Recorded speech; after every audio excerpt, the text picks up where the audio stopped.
আসসালামু আলাইকুম এভরিওয়ান। আপনার পকেটে যদি 500 টাকা থাকে আর আপনি যদি এরকম প্রকৃতি এবং সমুদ্রের ফিল একসাথে নিতে চান, তাহলে এখনই চলে আসুন বরগুনা জেলার তালতলিতে। এই জায়গাটার দুটি নাম, কেউ কেউ ডিসি পয়েন্ট বলে চিনে, কেউ আবার নিদ্রাচর বলে চিনে।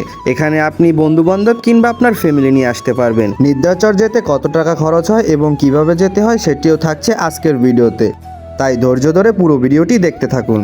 আজকে আমি, আমার বউ এবং আমার দুটো বন্ধু মিলে চলে গেলাম নিদ্রাচরের উদ্দেশ্যে। যেহেতু আমরা বরগুনা থেকে যাচ্ছি, তাই প্রথমে আমাদের যেতে হবে চালতেতলি খাওয়াঘাট। বরগুনা সদর থেকে চালতেতলি খাওয়াঘাট যেতে পার পারসন 40 টাকা করে ভাড়া। তারপরে চালতেতলি খাওয়াঘাট থেকে খেওয়ায় করে যেতে হবে বগি, জনপ্রতি 25 টাকা করে ভাড়া। খেওয়ায় বসে আমরা বাতাস খেতে খেতে চলে আসলাম বগি। এখান থেকে অটো কিংবা হুন্ডাই করে আপনি যেতে পারবেন তালতলি বাজারে, জনপ্রতি 50 টাকা করে ভাড়া। তালতলি বাজারে গিয়ে আপনাকে সেখান থেকে যেতে হবে নিদ্রা বাজারে, জনপ্রতি 60 টাকা করে ভাড়া অটোতে।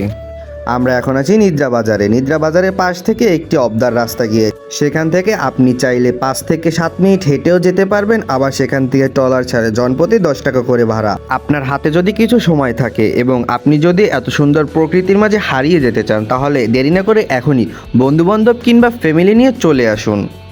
বিশেষ করে এই জায়গাটা জোয়ারের সময় অনেক সুন্দর লাগে। যেহেতু এইটা একটি বর্তমানের ভাইরাল জায়গা, তাই তেমন কিছু পাওয়া যায় না, তবে আপনাদের জন্য রয়েছে 2-3টা খাবারের হোটেল। আপনারা সেখানে সময় কাটিয়ে দুপুরের খাবার খেয়ে নিতে পারবেন। এবং বিশেষ কথা হচ্ছে, এখানে মেয়েদের জামা কাপড় পাল্টানোর জন্য বিশেষ ব্যবস্থা রয়েছে। তাই দেরি না করে এখনই চলে আসুন নিদ্রাচরে। আজকের ভিডিওটি এই পর্যন্তই। পরবর্তী ভিডিও পাওয়ার জন্য অপেক্ষা করুন। ধন্যবাদ।